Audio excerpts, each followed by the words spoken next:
Hi everyone, मैं हूँ आरती और स्वागत है आपका स्वाद रेसिपीज़ में। तो आज हम बनाएंगे 1 केजी का रसमलाई का केक। तो ये केक की रेसिपी आप एंड तक ज़रूर देखना और आपको मेरी ये केक की रेसिपी थोड़ी सी भी अच्छी लगी तो इस रेसिपी को आप लाइक कमेंट शेयर कीजिए और मेरे चैनल को सब्सक्राइब करना ना भूलना। तो चलिए केक बनाना शुरू कर लेते हैं। केक बनाने के लिए यहाँ पर मैंने एक बाउल ले लिया है। तो इस बाउल में अब हमें डाल देना है 250 ml के कप से 2 कप वनीला का प्रीमिक्स। और उसके बाद इसमें हमें डाल देना है 4 से 5 टेबलस्पून रिफाइंड ऑयल।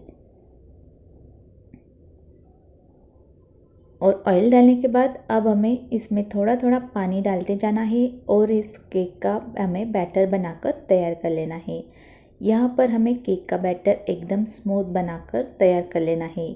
यहाँ पर हमें ध्यान रखना है कि इस बैटर में एक भी गुठली या लम्स रहना नहीं चाहिए। तो यहाँ पर मैंने हमारा केक का बैटर है वो तैयार कर लिया है और यहाँ पर आप देख सकते हो इस बैटर की कंसिस्टेंसी। हमें इसी तरह का बैटर बनाकर तैयार कर लेना है। अब हमें इस बैटर में डाल देना है रसमलाई का एसेंस। तो यहाँ पर हमें हाफ टेबल स्पून ये रसमलाई का एसेंस इस बैटर में डाल देना है और एसेंस को इस बैटर में हमें अच्छे से मिक्स कर लेना है। और उसके बाद इस बैटर को हमें डाल देना है केक टिन में। यहाँ पर मैंने केक का टिन ले लिया है और इस टिन को मैंने ऑयल और मैदे से डस्ट भी कर लिया है। चाहे तो आप इस टिन को बटर पेपर भी लगा सकते हो। अब हमारा केक का बैटर है वो हम टिन में डाल देंगे और बैटर टिन में डालने के बाद हमें इस टिन को अच्छे से स्प्रेड कर लेना है।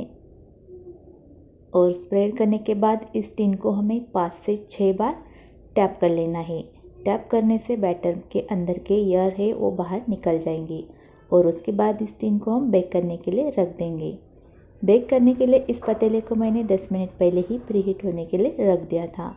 अब हमें पतीले में एक स्टैंड रख देना है और स्टैंड के ऊपर हमारा केक का टिन रख देना है।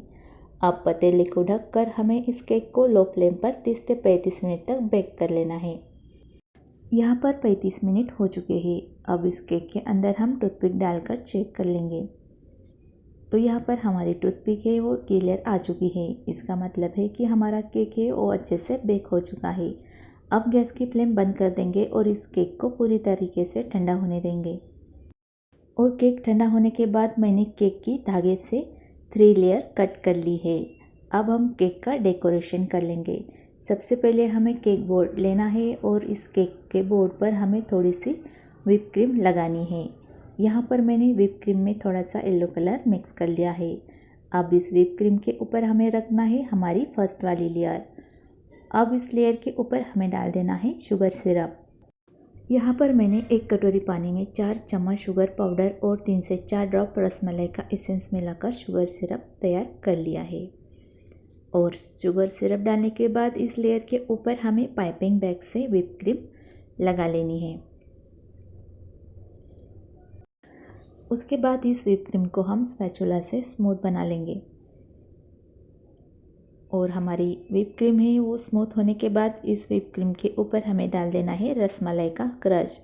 तो यहाँ पर हमें ये क्रश 3 से 4 चम्मच डाल देना है और स्पैचुला से इस क्रश को हमें व्हिप क्रीम के ऊपर अच्छे से स्प्रेड कर लेना है। और उसके बाद इसके ऊपर हमें रखनी है हमारी सेकंड वाली लेयर। और इस लेयर के ऊपर फिर से हमें डाल देना है 4 से 5 टेबलस्पून हमारा शुगर सिरप। और उसके बाद हमें पाइपिंग बैग से इस लेयर के ऊपर व्हिप क्रीम लगा लेनी है। और बाद में इस व्हिप क्रीम को हमें स्पैचुला से स्मूथ बना लेना है। और व्हिप क्रीम के ऊपर फिर से हमें डाल देना है हमारा 4 से 5 टेबलस्पून रसमलाई का क्रश। और क्रश डालने के बाद फिर से इस क्रश को हमें स्पैचुला से स्प्रेड कर लेना है। और इसके ऊपर हमें रखनी है अब हमारी थर्ड वाली लेयर। और इस लेयर के ऊपर फिर से हमें डाल देना है शुगर सिरप। और सिरप डालने के बाद फिर से इस लेयर के ऊपर हमें पाइपिंग बैग से व्हिप क्रीम लगा लेनी है। अब हमें इस केक को ऊपर से और साइड से व्हिप क्रीम से पूरा कवर कर लेना है। तो यहाँ पर मैंने पूरे केक को व्हिप क्रीम से कवर कर लिया है। अब इस केक की हम ऊपर वाली व्हिप क्रीम है वो स्पैचुला से स्मूथ बना लेंगे। और जैसे ही ऊपर की व्हिप क्रीम स्मूथ बन जाती है तो हम साइड वाली व्हिप क्रीम है उसको भी स्पैचुला से स्मूथ बना लेंगे। तो यहाँ पर आप देख सकते हो हमारे केक की साइड वाली व्हिप क्रीम है वो अच्छे से स्मूथ हो चुकी है। अब इस केक के ऊपर जो व्हिप क्रीम आई है उसको हमें हल्के हाथों से स्पैचुला से अंदर की ओर खींचना है और स्पैचुला को हर बार क्लीन कर लेना है। तो यहाँ पर आप देख सकते हो हमारे केक की अब बहुत ही अच्छे से आइसिंग हो चुकी है। तो इस केक को हम साइड से कोंग वाली डिज़ाइन बना लेंगे। तो यहाँ पर हमारी डिज़ाइन बनकर रेडी हो चुकी है। अब हमें इस केक को ठंडा होने के लिए फ्रिज में 2 घंटे के लिए रख देना है। 2 घंटे के बाद मैंने केक को बाहर निकाल लिया है और इस केक के ऊपर डिज़ाइन बनाने के लिए यहाँ पर मैंने एक स्टार वाला नोज़ल ले लिया है और उस नोज़ल से हम इस केक के ऊपर एक इस तरीके से एक डिज़ाइन बना लेंगे। ये डिज़ाइन केक के ऊपर बहुत ही सुंदर लगती है। चाहे तो आप आपके मन से भी इस केक के ऊपर कोई और डिज़ाइन बना सकते हो। तो यहाँ पर मैंने पूरी डिज़ाइन बनाकर तैयार कर ली है। अब हम उसी नोज़ल से केक के नीचे इस तरीके से एक डिज़ाइन बनाकर तैयार कर लेंगे। और उसके बाद यहाँ पर मैंने कटे बादाम, काजू और पिस्ता ले लिए हैं। अब हमें ये कटे पिस्ता, बादाम, काजू इस केक के बीच में इस तरीके से चिपका लेने हैं। तो यहाँ पर मैंने पूरे कटे बादाम, काजू और पिस्ता इस केक को चिपका लिए हैं और ये दिखने में बहुत सुंदर लग रहे हैं। उसके बाद यहाँ पर मैंने रसमलाई ले ली है। तो ये रसमलाई हम केक के डिज़ाइन के ऊपर इस तरीके से रख देंगे। ये रसमलाई केक के ऊपर बहुत ही सुंदर लगती है। तो यहाँ पर मैंने पूरी रसमलाई है वो केक के ऊपर रख दी है और यहाँ पर आप देख सकते हो ये केक कितना सुंदर लग रहा है।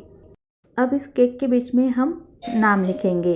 तो उसके लिए यहाँ पर मैंने न्यूट्रल जेल में रेड कलर मिक्स कर लिया है और ये केक मैंने मेरे बेटे के बर्थडे के लिए बनाया था तो मैंने उसका नाम लिख दिया है। अब सबसे लास्ट हम डाल देंगे इस केक के ऊपर थोड़े से सिल्वर बॉल्स। ये सिल्वर बॉल दिखने में केक के ऊपर बहुत ही सुंदर लगते हैं। तो यहाँ पर हमारा केक है वो रेडी हो चुका है। तो आज का ये रसमलाई का केक आपको कैसा लगा ये मुझे कमेंट में ज़रूर बताना। और ये केक की रेसिपी आपको थोड़ी सी भी अच्छी लगी हो तो इस केक को आप लाइक, कमेंट, शेयर कीजिए। और अभी तक आपने मेरे चैनल को सब्सक्राइब नहीं किया है तो जल्दी से सब्सक्राइब कर दीजिए। मिलते हैं अगले वीडियो में, तब तक के लिए बाय बाय, टेक केयर।